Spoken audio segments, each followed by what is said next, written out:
everybody, I'm Allie. I missed you last week. So here is my Y&R chat vlog for Sunday, September 13th. I am back on board the Danber train. Woo woo!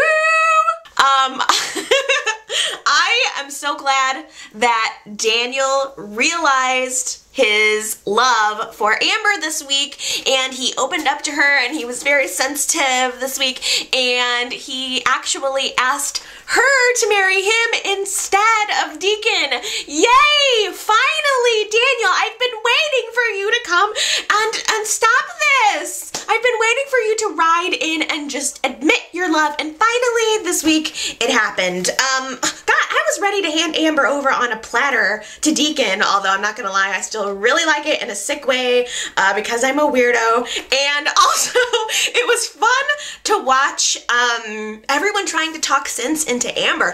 Catherine and Murphy, I want to rename the show Catherine and Murphy and just like have them go on adventures together, and that would be so much fun, like all the time.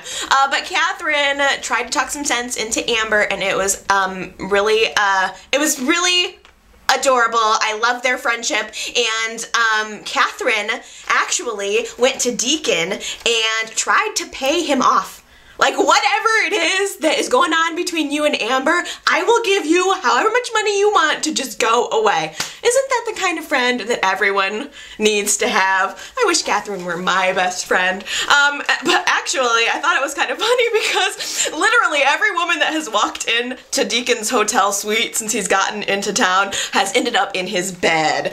So Catherine was the very first woman to not leave that room with her hair a little tousled. But everybody else was just totally beating down Amber's door, trying to convince her to not marry Deacon. I really liked Jana's point. She did the traditional, tried to bring her the traditional bride stuff, something borrowed, something blue, but her something borrowed was a set of keys to get Amber to just borrow her car and get on out of town. Jana is the lone voice of reason, I think, in all of these, this foursome of storylines. But I also really liked Chloe this week. I'm liking her more and more. She tried to convince Amber not to marry Deacon, but she was, number one, more interested in the fashion, which I'm with her on that. And number two, she took one look at Deacon and said to the crowd, well, at least he's not bad looking for a dirtbag. That's exactly how I was feeling, and that was my moment of the week. I think I LOL'd during that. Even Chance tried to convince Amber not to marry Deacon, but you know, he was gonna use his powers of the police force to do it, but that didn't help. Amber had her head set. She knew what she had to do, and she was going to do it. And she did it in totally typical Amber style. When she walked out in the black dress, it was like a wave of amazing just rushed over me.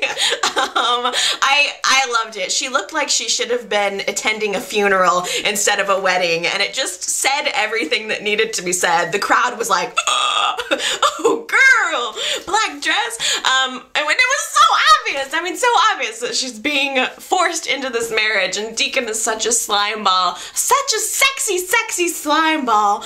But anyway, what the hell was my point? At the very last moment, Daniel comes into the scene and he tells Amber that she doesn't have to marry Deacon because he holds the key to her safety.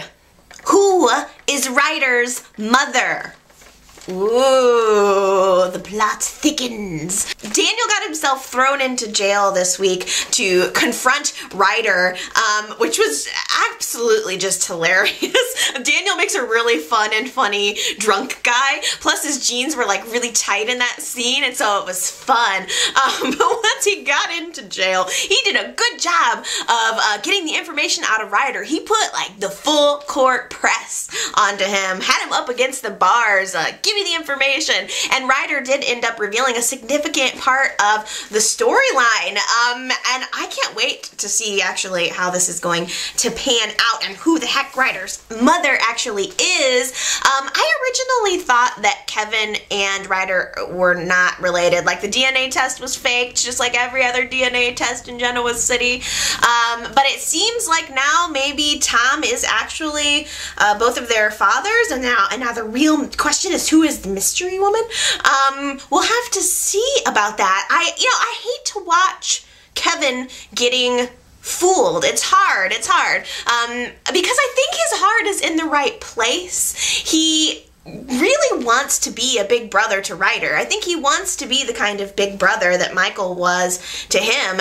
And so this is an issue that means a lot to him, and it is hard to watch him get fooled. And I can see how he would be fooled because Ryder is a convincing guy. I mean, he has like a really convincing face, and he looks sort of like a scrawny sort of guy who would have gotten picked on, by his father. So I mean, I can see where Kevin is coming from, but he is acting a little childish. He was being really, really rude to Michael this week, considering how much Michael helps him out. And he was also getting into a fight with Daniel. I loved that. That was fun though. It was a fun fight. So it looks like Deacon is not the mastermind behind this whole Taroni scan after all. We just gotta figure out who the mystery woman is. Who has the motive to want to get Daniel into trouble? Could it be Sheila? That's what I always say. Anytime there's a mystery woman, I assume it's Sheila. But it is possible that she's trying to get back at Phyllis by getting to Daniel. Jeff and Gloria were at their very best this week.